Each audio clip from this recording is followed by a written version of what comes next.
his own and into trouble. What our parents say, honor your father and mother, what they say is to be highly regarded. It is to be considered weighty.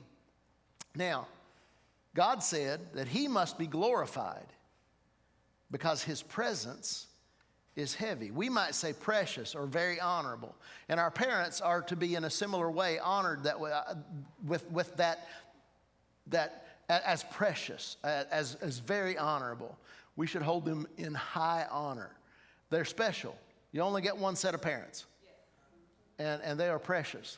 And it doesn't matter what age you are, there are ways to honor your parents. If you are still under your parents' house, then there comes in, even if you're grown, but you're still living in a parent's home, there are some things that you still have to obey. Their rules, their house, their rules. And so obeying them is a part of showing respect, especially for young children. And we have gotten away from teaching that to our kids. We need to get back to it. But that's a way to honor them. It's through obedience. It shows respect. Even the way we speak to them as young people, we have to be aware that they deserve honor. They deserve respect. And being aware that to deceive them or to belittle, to disobey them is a blatant lack of respect. And actually, it's an attack. And you might not see it as that. But it's an attack. It's an affront to them.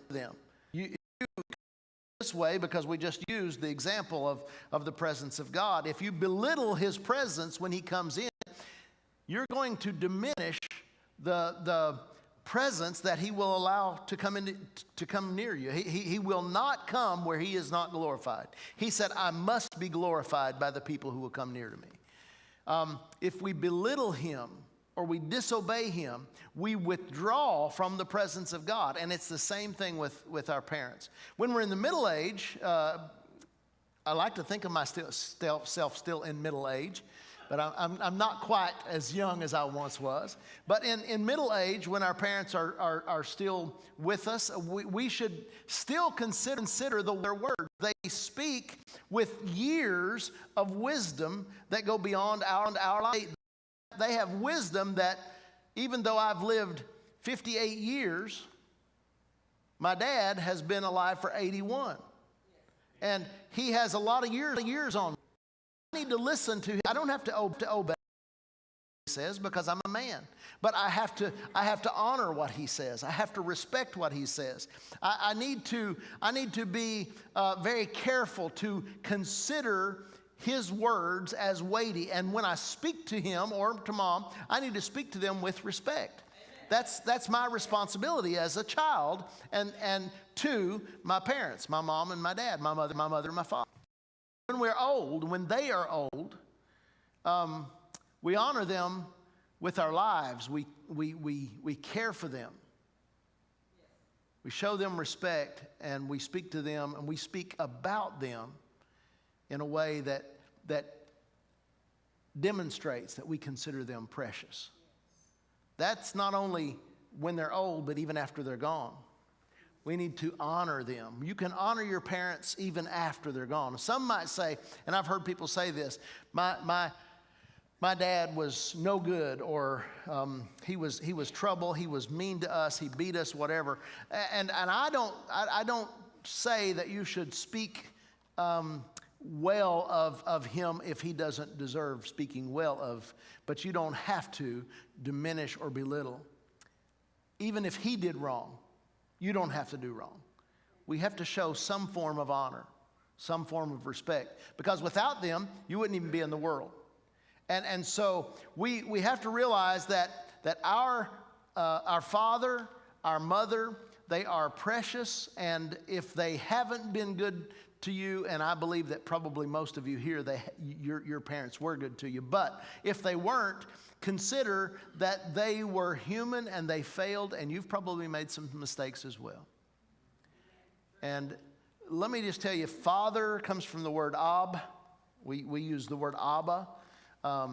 It comes from the root word ab, and it means male, from whom you originated. The one who gave you life. the head of the house. He's the head of the family, the head of the clan. It can mean, in a wider sense, any male ancestor. So that takes us to a little bit of a different level. Your family that you come from. We don't worship our ancestors, but we should honor where we came from. And that goes for this house. We don't worship those who went before us, but we want to honor them. That's part of what this 125th anniversary celebration is about. Mother is M-E-M. And it's the one who carried you in her womb and gave birth to you. In a wider sense, it's any female ancestor. So this commandment carries with it a promise. I don't know if you noticed that or not. The Bible mentions that in the New Testament. It says it's the first commandment with promise. And it says, if you honor your father and your mother, that your will be long upon the land the Lord your God is giving you. Of course, he was speaking to the children of Israel here, but I want us to realize that that promise is still true.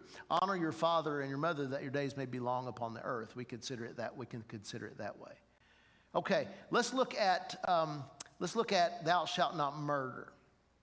A lot of people, if you look at this in the King James Version, it says thou shalt not kill. And a lot of people will look at that, and some might be confused. And I don't believe that we should ever intentionally take a human life. And I think that's what this is really saying here. But at the same time, there are times that we are in war. I don't necessarily think that it is wrong for us to take up arms to defend our families. And if someone were to come into my house, I am well armed, and I will protect my children and my wife. I will do that. And I don't think that would be wrong. But I am not going to plan or intentionally premeditate a murder or an assassination. That's what's wrong. Let me read to you the verse here, and it's simple. Thou shalt not kill in the King James Version, or in the New American, thou shalt not murder. And so when we look at it in English or in Hebrew, the word kill takes on a lot of different meanings. The word kill can refer to the slaughter of an animal. It can refer to, I'm just giving you some things off the top of my head. It can refer to spraying pesticide to kill ants. It could refer to killing the weeds in your yard. But this word is different. There actually in Hebrew, there are 7 words that mean to kill.